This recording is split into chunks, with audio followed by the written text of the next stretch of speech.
नमस्कार दोस्तों, मैं हूं मनोज कुमार गुप्ता। आप देख रहे हैं मेरे चैनल को। इसका नाम है रेगुलर क्लासेस फॉर अकाउंट। सामने आपको दिख रही है इनकम टैक्स की बुक एचसी बेरोत्रा वाली, एसपी गोयल वाली, और चैप्टर चल रहा है इनकम फ्रॉम हाउस प्रॉपर्टी। आपने पिछली वीडियो में 37 क्वेश्चन देखा होगा, अब 39 क्वेश्चन दिखाते हैं। सारे क्वेश्चन नहीं करा पाएंगे, उम्मीद है कि आप पुरानी वाली प्लेलिस्ट देखे अपने क्वेश्चन सारे कर सकते हैं कि टाइम कम बचा है।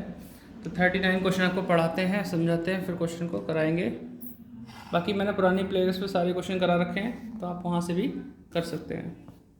आंसर ऑलमोस्ट सेम ही है, इसमें ज़्यादा चेंजेस नहीं आए थे इस चैप्टर में। तो इसमें लिखा Shri Lakshmi is the owner of 3 house, the following are the particular of his properties for the year ended 31 March 2023। तो इसमें दे रखा है हाउस 1, 2, 3, ईयर ऑफ कंस्ट्रक्शन दे रखा 2013, 17 और 19, और पर्पस यूज़ ऑफ पर्पस क्या है, purpose of use let out to bank self occupied.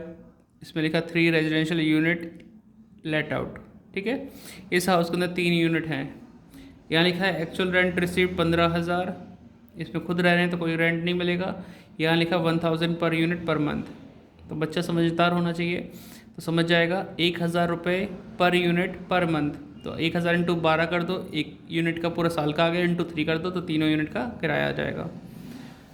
ठीक है, म्यूनसिपल वैल्यू आ गई यहाँ पे 16,000, 12,000, 30,000, और टोटल म्यूनसिपल टैक्स है 1600, 1200, 3000। अब टोटल लिखा है तो इसमें यहाँ पे पेमेंट अलग अलग थ्रू की जा रही होंगी।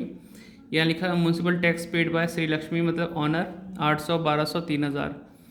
Municipal tax paid by tenant 800। तो ये तो हम लेते नहीं हैं, लेस नहीं करेंगे इससे, सिर्फ उतना ही लेस करेंगे जो ऑनर ने पे किया। फायर इंश्योरेंस प्रीमियम का कुछ करते नहीं है। Interest on loan taken for renewal of house, वो भी बीच वाले यानी सेकंड हाउस में ही दे रखा है इसका 7000 इंटरेस्ट, वही आएगा उसमें। Compute taxable income under the head income from house property of Shri Lakshmi for the assessment year 2023-24। ठीक है, इस तरीके से करेंगे। तो अब इसे मैं सॉल्व करके दिखाता हूँ। आप तब तक वीडियो का डिस्क्रिप्शन पढ़ें और चैनल की हेल्प करें, क्योंकि फ्री वाले बच्चे बहुत हैं लेकिन कुछ तो हेल्प करने वाले होने चाहिए। एक ही स्टूडेंट आ रहा है हमारे पास भी। तो यहाँ पे लिखा computation of taxable income from house property for the assessment year 2023-24। 39 question है। हाउस इज फर्स्ट जो हमारा है, first house is use for let out to bank को दे दिया हमने लेट आउट के लिए। म्यूनसिपल वैल्यू दे रखी इसमें 16,000 रुपये, और फेयर रेंट नहीं था, एक्चुअल रेंट हमने 15,000 लिखा जो कि रिसीव हुआ था हमें। अब इन दोनों में से कंपेयर किया जाए तो 16,000 एक्सपेक्टेड होगा, 15,000 सेम लिखो तो दोनों में कंपेयर करोगे ज़्यादा क्या है, 16,000 वही ग्रॉस एनुअल वैल्यू बन जाता है। जिसको रूल्स पता है स्टार्टिंग के, वो कोई दिक्कत उसे आने वाली नहीं है। लेस म्यूनसिपल टैक्स किया है सिर्फ वही वाला जो कि ऑनर ने पे किया, मकान मालिक ने पे किया है, वही लिखा है हमने। माइनस करके 15,200 आ गया, एनुअल वैल्यू हो गया। Less deduction under section 24, 30% of annual value लिखेंगे इसका, 30% 4560। इंटरेस्ट लोन इस पॉइंट पे नहीं था इस वाले हाउस में, तो फिर 4560 आया, माइनस किया 10,640, इनकम फ्रॉम हाउस प्रॉपर्टी हो गया है।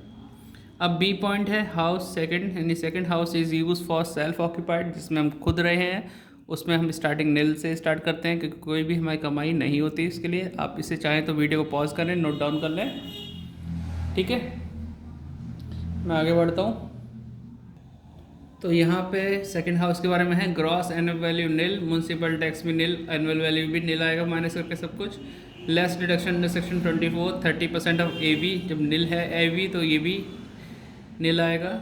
30% इंटरेस्ट लोन हमें 7,000 दे रखा है, 7,000 लिखा हमने, इधर भी लिखा, माइनस किया तो माइनस का आंसर आया लॉस फ्रॉम एच पी। बड़ा ईजी हो चुका अब तक, ऐसे ऐसे क्वेश्चन जब मिलते हैं तो आराम से कर जाता बच्चा।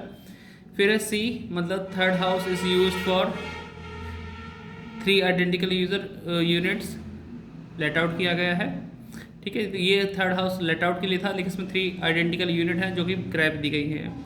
म्यूनसिपल वैल्यू दे रखी है इस मकान की 30,000 रुपये, फेयर रेंट नहीं था। एक्चुअल रेंट निकालने के लिए 1000 इंटू 3 किया, तीनों यूनिट का पर मंथ किराया है, इंटू 12 कर दिया, 36,000 आ गया। ठीक है, इसमें ऐसा कुछ नहीं था कि वैकेंट रहा है, खाली रहा है, ऐसा कोई सीन नहीं है इसमें। अब इन दोनों में से कंपेयर करेंगे तो क्या आएगा, 30,000 आएगा। एक्सपेक्टेड रेंट साइड में लिख दिया, जगह कम होगी तो इस चक्कर में इधर लिख दिया इन्होंने। एक्चुअल रेंट 36,000 लिखा, दोनों में कंपेयर करेंगे 36,000 ज़्यादा है, तो वही हमारा ग्रॉस एनुअल वैल्यू आ गया। आपको ऐसा ज़रूरी नहीं कि आप वहाँ लिखें, अगर आपके पास जगह है तो आप यहीं पे 1-2 लाइन छोड़ के लिख सकते हैं, जिससे कि गैप मेंटेन रहे। ठीक है, तो ग्रॉस एनुअल वैल्यू 36,000 लिख दिया, म्यूनसिपल टैक्स पे किया तो 3,000, वो माइनस कर दिया, 33,000 एनुअल वैल्यू आ गया।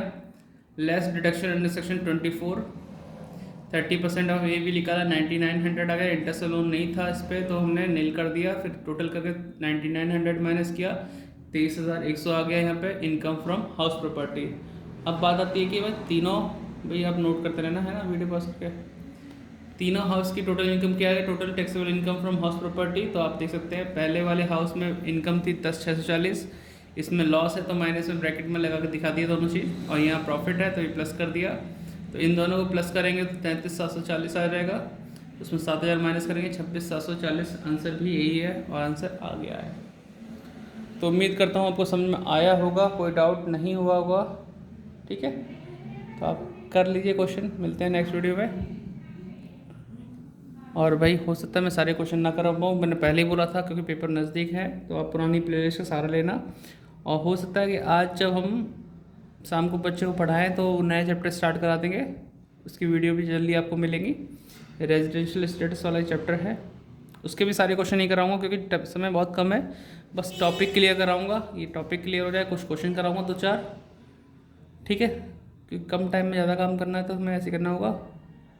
बाकी आपको अगर पूरा पूरा पढ़ना है तो उसके लिए पुरानी प्लेलिस्ट ज़रूर देख लेना, ठीक है, उसमें 1 बाय 1 सारे क्वेश्चन करा रखे हैं। बाय। वीडियो का डिस्क्रिप्शन ज़रूर पढ़ लेना।